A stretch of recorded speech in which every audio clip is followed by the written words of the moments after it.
चेंडूंचा अवधिशेष तब्बल 9 धावांची आवश्यकता। गोलंदाज या ठिकाणी सज्ज होतोय। अति महत्वपूर्ण चेंडू या सामन्यातील फेकण्यासाठी गोलंदाज अजित।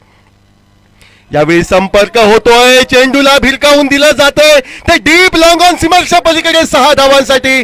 षटकारानं या स्पर्धेतील तिसरं तर या सामन्यातील दुसरं अर्धशतक हे फलंदाज शिवा याच्याकडनं हे पाहायला मिळतंय। मात्र वैयक्तिक अर्धशतकी खेळीपेक्षा मला सांघिक विजय हा क्रमप्राप्त आहे, अति महत्वाचा आहे हे जाणतोय शिवा, व त्यामुळेच तो या शेवटच्या चेंडूवरही मी इच्छित माझं साध्य करण्याचा प्रयत्न करेन असं आपल्या संघ साथीदारांना सांगतोय।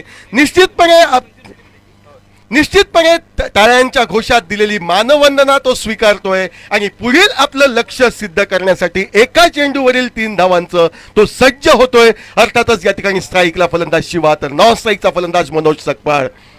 एक चेंडू 3 धावा, चित्तथरारक सामना। काय घडेल, काय बिघडेल, कोणता संघ जिंकेल, कोणता संघ अंतिम फेरीत उपांत्य फेरीत प्रवेश करण्यासाठी सज्ज होईल याची निश्चिती 5 षटक 5 चेंडू यांच्यापर्यंत लागत नाही। आणि यावरूनच या सामन्याचा कस, या सामन्यामध्ये जे 2 संघ खेळत आहेत त्या संघांचा दर्जा हा सिद्ध होतोय तो मालवणच्या बोर्डिंग ग्राउंड मैदानावर। एक चेंडू 3 धावा, गोलंदाज अजित भवितव्य खांदी घेतोय कुलस्वामिनी कर्ली संघाचं, तर समोर आहे फलंदाज तो शिवा।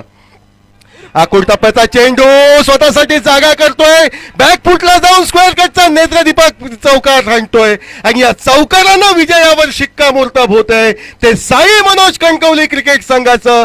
विजयी संघाचं हार्दिक अभिनंदन निश्चितपणे। मात्र या स्पर्धेमध्ये चुरस निर्माण केली, रंगत निर्माण केली आणि अखेरच्या चेंडूपर्यंत या ठिकाणी हिंमत हारली नाही, त्याबद्दल या ठिकाणी साई मनोज कणकवली तसेच कुलस्वामिनी कर्ली या दोन्ही संघांना या ठिकाणी शुभेच्छा देतोय, अभिनंदन करतोय। विजयाचा शिल्पकार ठरतोय अर्धशतकवीर तो शिव।